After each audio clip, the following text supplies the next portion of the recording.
when it came time to apply for my own Holocaust remembrance trip when I was 18, I was stoked to have an experience that would refocus me, that would reignite my Judaism. I want to cry, I wrote in my personal statement.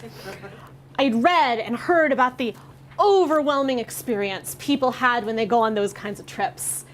This experience would bring me home and make me feel like a good Jew again. First stop, Poland.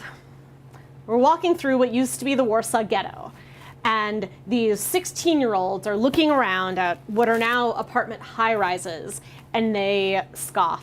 I can't believe people live here. Not exactly where my mind went. I grew up in an area without a lot of Jews, and I was used to putting my people's suffering in the context of other minority groups. And here, I discovered Jews could be just as myopic as Christians in Ohio. At one point, we visited Auschwitz, and I thought this would be it. This would be the moment.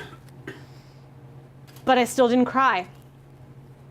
I sat in a gas chamber with a votive candle leaning against a wall covered in human scratch marks. And my eyes were completely dry. Next, Israel.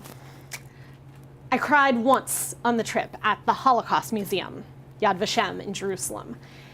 In the last room, you enter into a candlelit area full of pictures of children who perished in the Holocaust, with a recording of either children's voices or someone reading their names. And this did it. I left the room and I started crying. I was cured. Throughout the trip, sometimes they would have us sit around and talk about our feelings, process what was happening. I was a politically minded kid, and I was itching to discuss my misgivings about the separation wall that Israel was building in the West Bank and Gaza.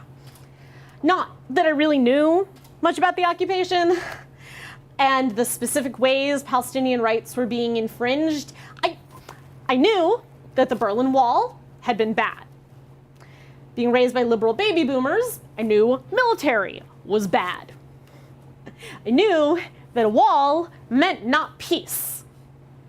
I'd just come from a youth leadership conference in DC where we heard from the president of Seeds of Peace. It's a group that brings young Jews and Arabs together to find common ground before they got indoctrinated. And I was roaring to dialogue about all these political thoughts and feelings in my brain. All I did was bring up Seeds of Peace in our group, just brought it up. And one kid interrupted me and he said, "You know they're totally anti-Israel, right?"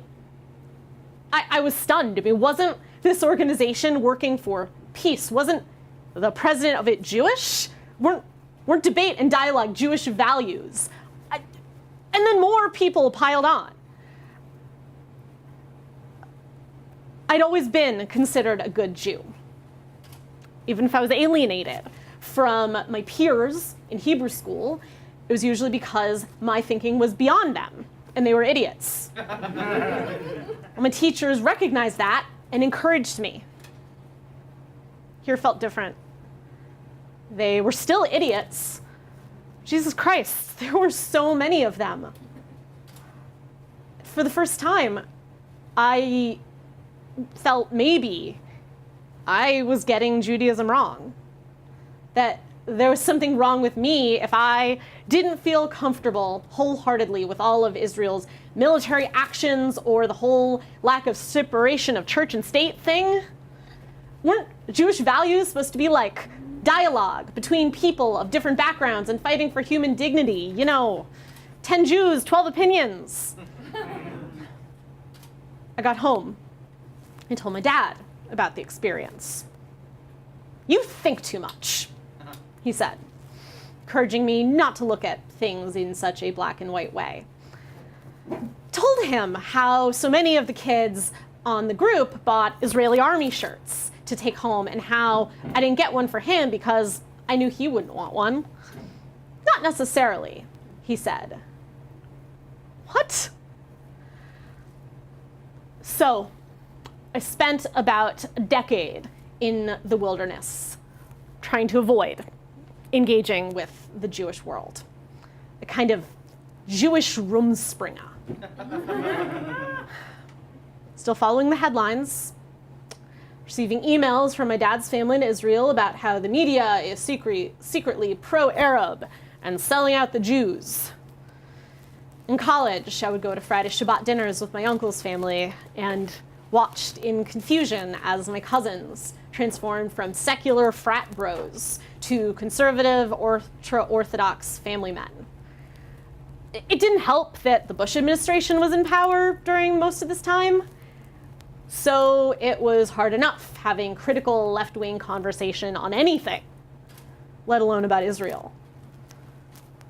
But mostly, I wished I didn't give a fuck.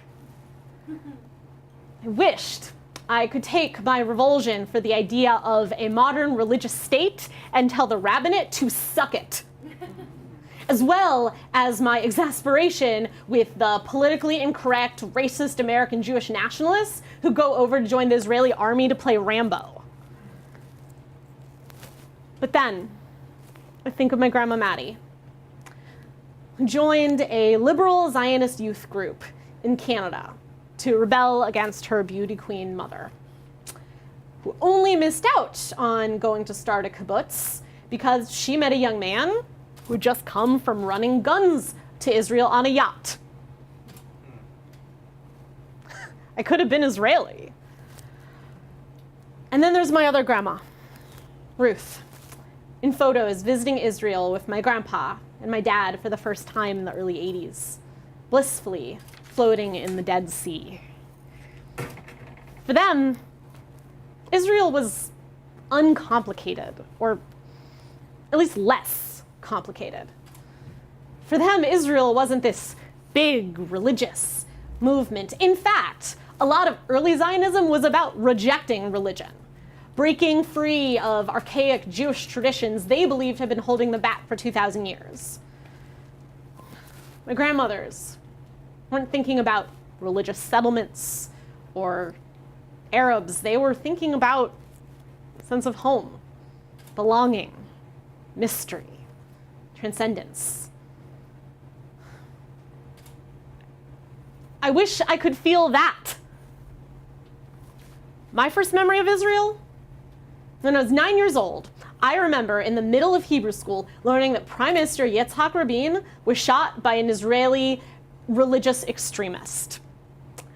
So it was never an inspiring or a hopeful place. It was just exhausting.